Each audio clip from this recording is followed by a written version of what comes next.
नमस्कार दोस्तों, आपका स्वागत है हमारे YouTube channel study take zone में। हम इस सेशन में एसएससी जेईई के क्वेश्चन करते हैं। जो यह क्वेश्चन 2014 का प्रीवियस ईयर का क्वेश्चन है और इवनिंग शिफ्ट में आया हुआ है। चलिए आज ये क्वेश्चन देखते हैं। पहला क्वेश्चन है कि 1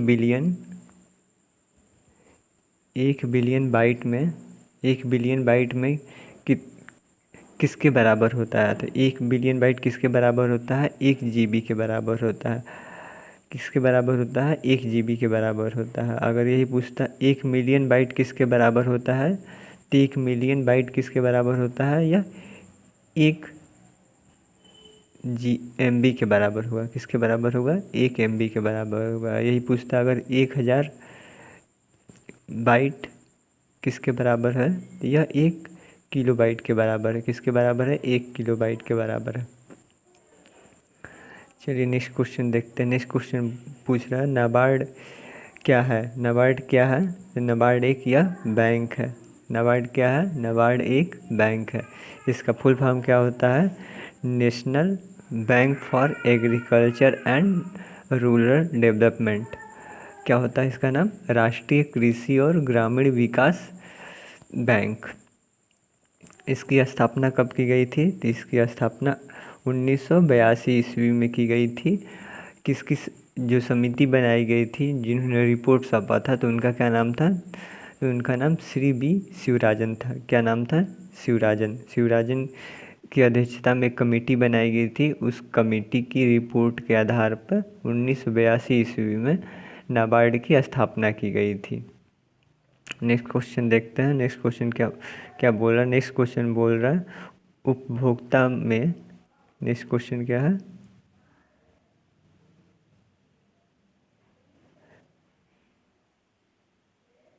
नेक्स्ट क्वेश्चन बोल रहा है उपभोक्ता संतुलन में है, यह कब कहा जाएगा? उपभोक्ता संतुलन में है, यह कब कहा जाएगा? कंज्यूमर इन इक्विलिब्रियम, यह कब कहा जाएगा? तो हम कब कहा जाएगा? जब हमारी आय जो होगी इतनी, एक आय का फिक्स भाग या फिर उसका कुछ हिस्सा मान लें, सपोज 80% या 50%, उसमें हम अपनी आवश्यकताओं को पूर्ण कर सकते हैं, तो वह उस अवस्था में बोला जाएगा कि उपभोक्ता संतुलन की अवस्था में है। इसका तात्पर्य ये बिल्कुल नहीं है कि हमारी आय इतनी हो कि हम सब कुछ खरीद सके या फिर सब संपूर्ण पूर्ण कर सके। हम इसका तात्पर्य होता है कि उपभोक्ता संतुलन में तब बोलेंगे जब हमारी आय का एक निश्चित लेवल तक हमारी आवश्यकताओं को पूर्ण किया जा सके। तो इसका सही आंसर क्या होगा? इसका सही आंसर डी होगा। क्या होगा? डी होगा। वह आय जो एक नियत स्तर से अपनी आवश्यकताओं को, हम अपनी अवस्था को पूर्ण कर सके, उस आय में अपनी सक्षम हो। क्या हो? वह आय एक नियत स्तर से अपनी आवश्यकताएं पूरी करने में सक्षम हो। तो इसका आंसर क्या हो जाएगा? डी सही हो जाएगा। नेक्स्ट क्वेश्चन देखते हैं। नेक्स्ट क्वेश्चन क्या बोल रहा है? नेक्स्ट क्वेश्चन बोल रहा है बढ़ती क्वांटम संख्या के साथ परमाणुओं में संलग्न ऊर्जा स्तरों के बीच ऊर्जा अंतर क्या होता है? तो बढ़ती क्वांटम संख्याओं के साथ परमाणुओं में जो संलग्न ऊर्जा स्तर होता है वो क्या होता है? स्तर के जो बीच की एनर्जी तो बढ़ती है, लेकिन इनके जो बीच की एनर्जी के बीच जो अंतर होता है वो घटता जाता है। अर्थात थोड़े ही से ये ऊर्जा पाने के बाद अपनी यह कक्ष जो है छोड़ के दूसरे कक्ष में चले जाते हैं।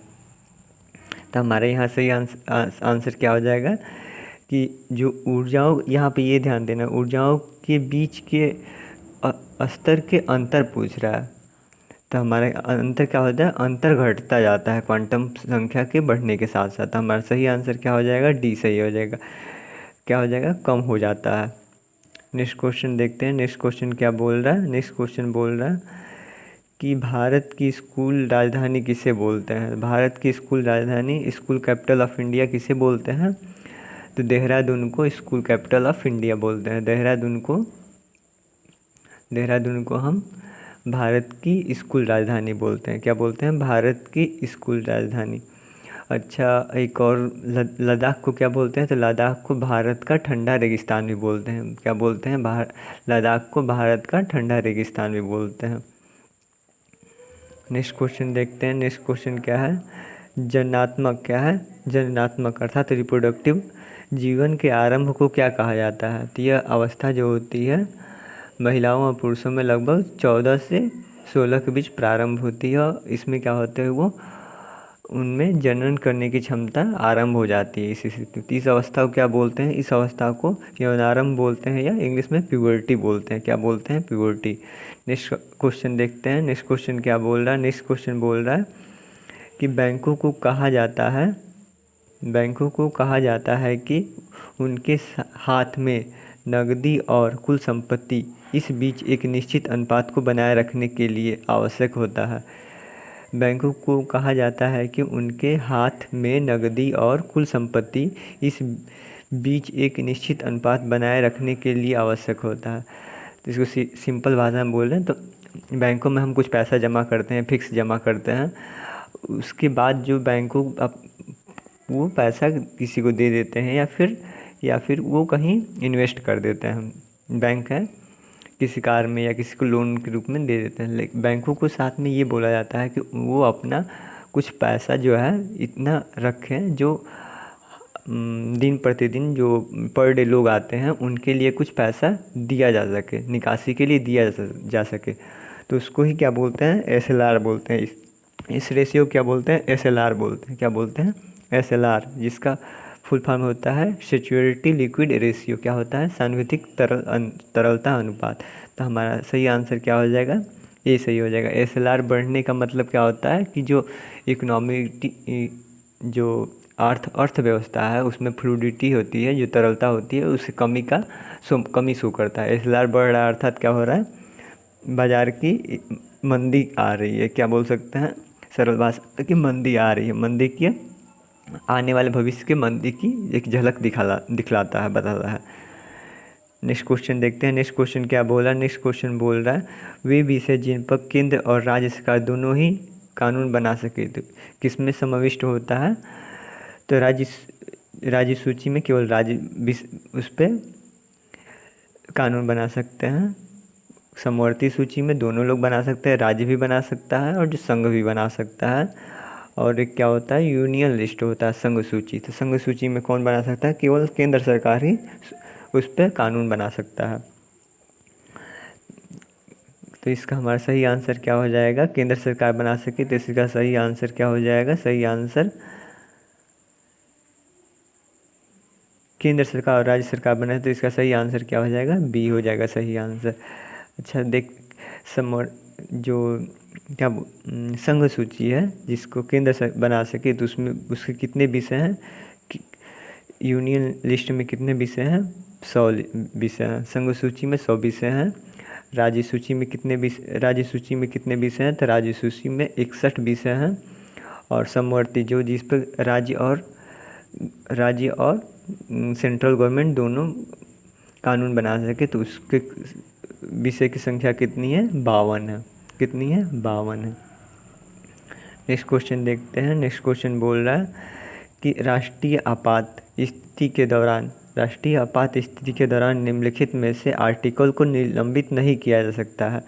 तो राष्ट्रीय आपातकाल के दौरान 20 और 21 को निलंबित नहीं किया जा सकता है। राष्ट्रीय आपातकाल के दौरान जो 359 में बताया गया है, इसमें बताया गया है कि राष्ट्रीय आपातकाल के दौरान हम 20 और 21 आर्टिकल को हम निरस्त नहीं कर सकते हैं, निलंबित नहीं कर सकते हैं। लेकिन यहाँ पे हमको 20 और 21 दोनों मिल रहा है। तो यहाँ पर हम क्या करेंगे, हम यहाँ पर सही आंसर क्या हो जाएगा, यहाँ पर सही आंसर हमारा सी हो जाएगा।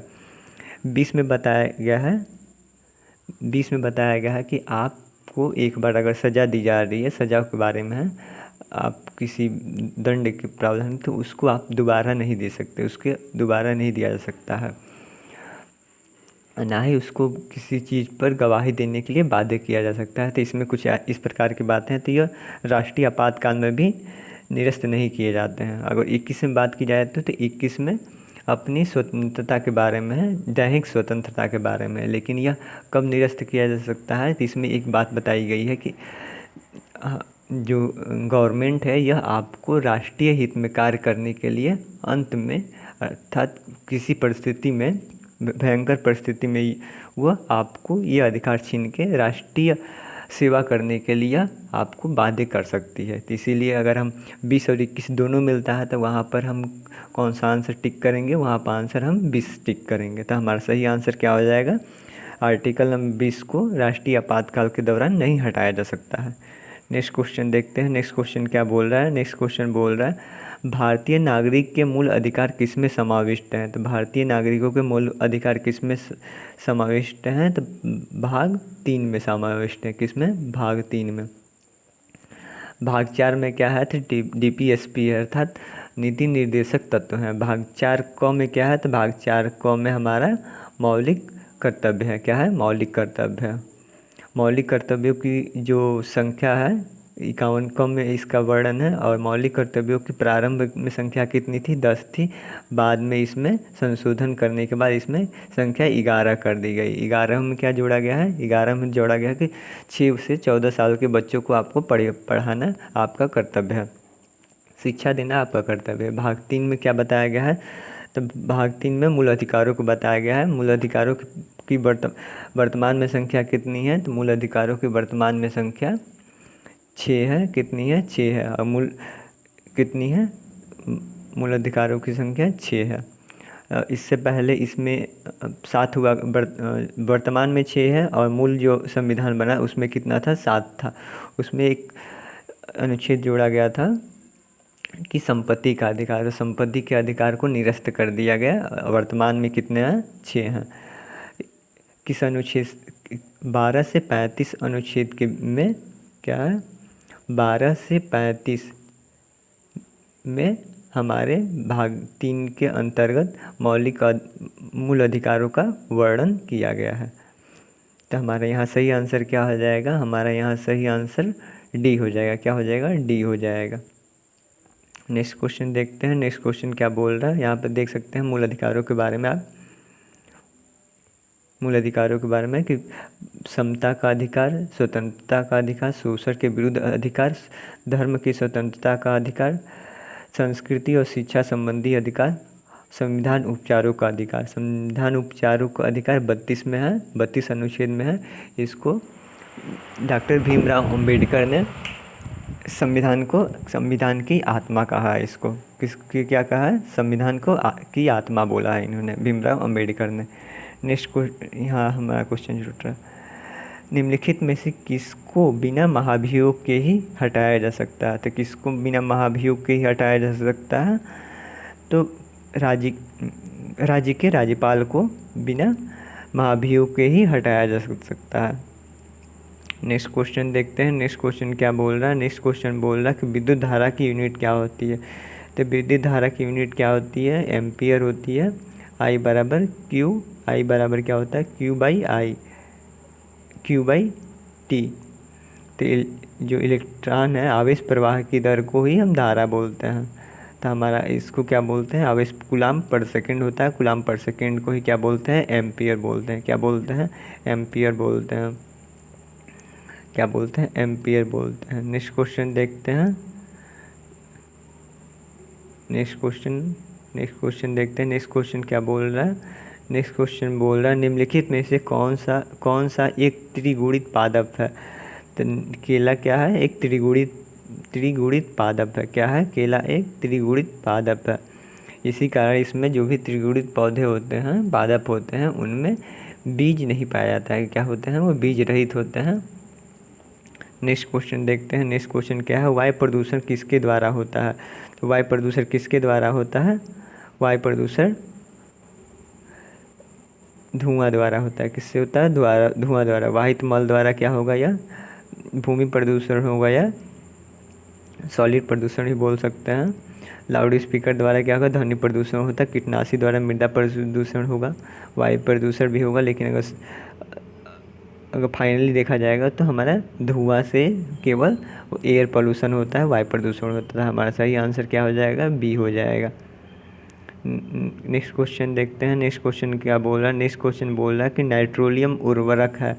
तो नाइट्रोलियम उर्वरक यह एक मार्केट नाम है। मार्केट में CaCN2 क्या है, CaCN2 साइनेमाइड कैल्शियम साल्ट होता है। साइनेमाइड कैल्शियम को हम क्या बोलते हैं, नाइट्रोलियम उर्वरक बोलते हैं। इसको क्या बोलते हैं, साइनामाइड कैल्शियम साल्ट बोलते हैं। और इसका जब मार्केट में जब इसमें कार्बन जोड़ के बेचा जाता है, मतलब कार्बन संलग्न करके बेचा जाता है, तो हम इसका नाम क्या हो जाता है, मार्केट नेम क्या हो जाता है, नाइट्रोलियम हो जाता था। हमारा सही आंसर क्या हो जाएगा, सी सही हमारा आंसर हो जाएगा। क्या हो जाएगा, सी हमारा सही आंसर हो जाएगा। नेक्स्ट क्वेश्चन देखते हैं। नेक्स्ट क्वेश्चन क्या बोला, नेक्स्ट क्वेश्चन बोल रहा है कि किस वर्णक की उपस्थिति के कारण पादप हरे रंग के होते हैं। तो यह किसकी उपस्थिति के कारण, क्लोरोफिल के कारण, जिसको हिंदी में पर्णहरित भी बोलते हैं। इसके कारण पौधे की जो पत्तियां होती हैं सूर्य के प्रकाश में कार्बोहाइड्रेट ग्लूकोज के फॉर्म में निर्माण करती हैं, और अपना भोजन बनाती हैं। तो इस दौरान ये क्या लेती हैं, कार्बन डाइऑक्साइड लेती हैं और वायुमंडल में ऑक्सीजन छोड़ती हैं। तो हमारे यहाँ पर आंसर क्वेश्चन क्या था, पौधे की किस वर्णक की उपस्थिति के कारण पादप का रंग क्या होता है, हरा होता है। तो क्लोरोफिल के कारण पादप का रंग हरा होता है। नेक्स्ट क्वेश्चन देखते हैं। नेक्स्ट क्वेश्चन क्या बोल रहा है कि 2 अक्टूबर को महात्मा गांधी के साथ किस भारतीय व्यक्तित्व का जन्मदिन मनाया जाता है। तो किसका मनाया जाता है, लाल बहादुर शास्त्री का मनाया जाता है। यह हमारे भारत के द्वितीय प्रधानमंत्री थे। नेक्स्ट क्वेश्चन क्या है, नेक्स्ट क्वेश्चन बोल रहा है कि मिट्रल एक शीतल पवन क्या है, मिट्रल एक शीतल पवन है जो यहाँ की घाटी में चलती है। तो यह फ्रांस की घाटियों में, रोन में चलती है। कहाँ में चलती है, रोन घाटियों में। जो फ्रांस की घाटी है, रोन है, वहाँ भी यह चलती है। यह जो वायु चलती है, हवा चलती है, ये इसकी जो वेग होती है बहुत तीव्र होती है। नेक्स्ट क्वेश्चन देखते हैं। नेक्स्ट क्वेश्चन बोल रहा है कौन सी धातु लाल तप्त होता है जब उसको बहुत ज़्यादा हीट कर दिया जाता है, रक्त तप्त गर्म कर दिया जाता है और उस पर भाप को प्रवाहित किया जाता है, तो वह हाइड्रोजन गैस प्रदान करता है। तो कि जब हम लोहे को रक्त तप्त गर्म करके उस पर भाप का प्रवाहित करते हैं, तो उसमें से जो गैस निकलता है वही गैस हाइड्रोजन होता है। तो हमारा यहाँ पर सही आंसर क्या हो जाएगा, सही आंसर हमारा ए हो जाएगा। क्या हो जाएगा हमारा सही आंसर ए हो जाएगा। हम लोहे पर जब लोहे को रक्त तप्त गर्म करके, अर्थात रेड हॉट गर्म करके उस पर भाप को प्रवाहित करते हैं, स्टीम को प्रवाहित करते हैं, तो वहाँ से जो गैस निकलती है वो हाइड्रोजन गैस होती है। नेक्स्ट क्वेश्चन देखते हैं। नेक्स्ट क्वेश्चन क्या बोल रहा है कि जैन धर्म के 24वें तीर्थंकर कौन थे। तो जैन धर्म के 24वें तीर्थंकर को बताना है आप कौन थे।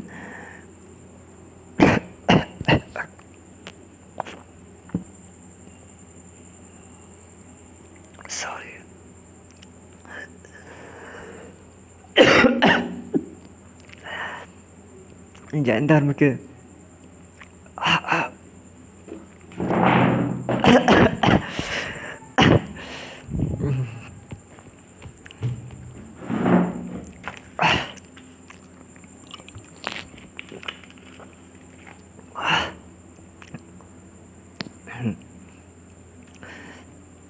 जैन धर्म के 24वें तीर्थंकर कौन थे। तो जैन धर्म के 24वें तीर्थंकर महावीर स्वामी थे। कौन थे, महावीर स्वामी थे। जैन धर्म के संस्थापक कौन थे। तो जैन धर्म के संस्थापक ऋषभ देव थे और पार्श्वनाथ इनसे पूर्व हुए थे, अर्थात 23वें तीर्थंकर हमारे जो थे कौन थे, 23वें तीर्थंकर हमारे पार्श्वनाथ जी थे। महावीर को किस नदी के किनारे ज्ञान की प्राप्ति हुई थी। तो महावीर स्वामी को रिजुपाली नदी के किनारे ज्ञान की प्राप्ति हुई थी। वह किस वृक्ष के, अगर क्वेश्चन पूछे किस वृक्ष के पास उन्होंने ज्ञान की प्राप्ति की थी, तो वह उन्होंने साल वृक्ष के नीचे उन्होंने ज्ञान की प्राप्ति हुई थी। इनकी जन्म कब हुआ था। तो इनका जन्म 540 ईसा पूर्व हुआ था। नेक्स्ट क्वेश्चन देखते हैं। नेक्स्ट क्वेश्चन पूछ रहा है ब्राज़ील में क्या है। नेक्स्ट क्वेश्चन, ब्राज़ील में सवाना घास स्थलों को कहा जाता है। तो ब्राज़ील में सवाना घास स्थलों को क्या कहा जाता है। तो ब्राज़ील में सवाना घास स्थलों को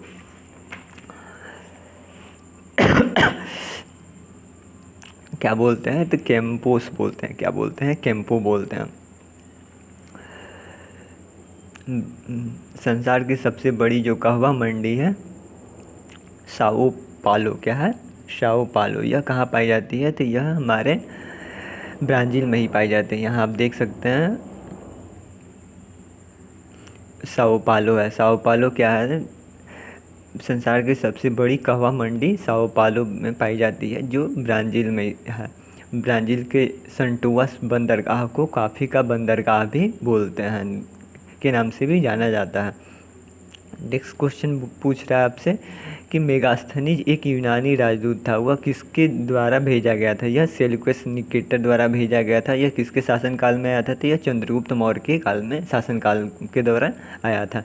नेक्स्ट क्वेश्चन है। नेक्स्ट क्वेश्चन पूछ रहा है भारत के समुद्र स्तर के ऊपर क्रिकेट का सर्वोच्च मैदान कहाँ पर स्थित है। तो यह कहाँ पर स्थित है, चैल में स्थित है। और चैल कहाँ स्थित है, हिमाचल प्रदेश में स्थित है। कहाँ स्थित है, हिमाचल प्रदेश में स्थित है।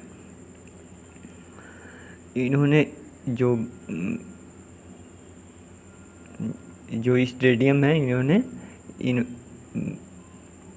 भूपेंद्र सिंह द्वारा, महाराज भूपेंद्र सिंह द्वारा स्थापित किया गया था, विकसित किया गया था। और इन्होंने इसे गर्मी की राजधानी के रूप में विकसित किया हुआ था। तो हमारे यहाँ पर सही आंसर क्या हो जाएगा, हमारा सही आंसर ए हो जाएगा। भारत में समुद्र स्तर के ऊपर क्रिकेट का सर्वोच्च मैदान कहाँ है। तो वह चैल में है। चैल कहाँ है, हिमाचल प्रदेश में है।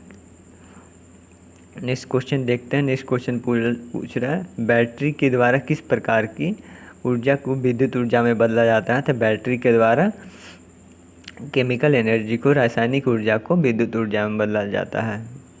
डायनेमो को किस ऊर्जा के रूप में बदला जाता है। तो डायनेमो को यांत्रिक ऊर्जा को, डायनेमो के द्वारा यांत्रिक ऊर्जा को विद्युत ऊर्जा के रूप में परिवर्तित किया जाता है। नेक्स्ट क्वेश्चन देखते हैं। नेक्स्ट क्वेश्चन पूछ रहा है जलाशयों में फास्फोरस की अधिकता के प्राथमिक प्रभाव क्या कहा जाता है। तो जलाशयों में जब फास्फोरस की मात्रा अधिक हो जाती है तो जलाशयों में जैविक और अजैविक पोषक तत्वों की सांद्रता क्या होती है, बढ़ जाती है, जिससे यह एक जो इसमें जीव होते हैं उनके लिए एक सुपोषण का कार्य करता है। तो यहाँ पर हमारा सही आंसर क्या हो जाएगा, जलाशय में फास्फोरस की अधिकता एवं प्राथमिक प्रभाव से को क्या कहते हैं। तो सुपोषण बोलते हैं। क्या बोलते हैं, सुपोषण बोलते हैं। यह प्रायः जो स्थिर जल होते हैं अर्थात तालाब हुआ, झील हुआ, उसमें ही यह क्रिया होती है। नेक्स्ट क्वेश्चन देखते हैं। नेक्स्ट क्वेश्चन हमारा लास्ट क्वेश्चन होगा आज का। नेक्स्ट क्वेश्चन पूछ रहा है आपसे कि निम्नलिखित में से कौन सा पादप खंडों के उद्धार के लिए उगाया जाता है। तो हमारा कौन सा उगाया जाता है। तो हमारा जो प्रोसोपिस होता है, क्या होता है, प्रोसोपिस जूलीफ्लोरा, इसको क्या बोलते हैं, प्रोसोपिस जूलीफ्लोरा, विलायती या फिर अंग्रेजी बबुल भी बोलते हैं। तो इसको क्या होता है, पादपों के गड्ढों के उद्धार के लिए उगाया जाता है। इसकी जड़ें क्या होती हैं, बहुत नीचे तक जाती हैं। तो हमारा सही आंसर यहाँ पे क्या हो जाएगा, बी सही आंसर हो जाएगा। प्रोसोपिस जूलीफ्लोरा हो जाएगा। क्या होगा, प्रोसोपिस जूलीफ्लोरा। और इसको और दूसरा इसका क्या नाम है, अंग्रेजी बबुल या विलायती बबुल। तो हमारा सही आंसर बी हो जाएगा। चलिए आज के लिए बस इतना ही। धन्यवाद। अगर आपको वीडियो अच्छा लगा तो लाइक कीजिए, हमारे चैनल को सब्सक्राइब कीजिए। धन्यवाद।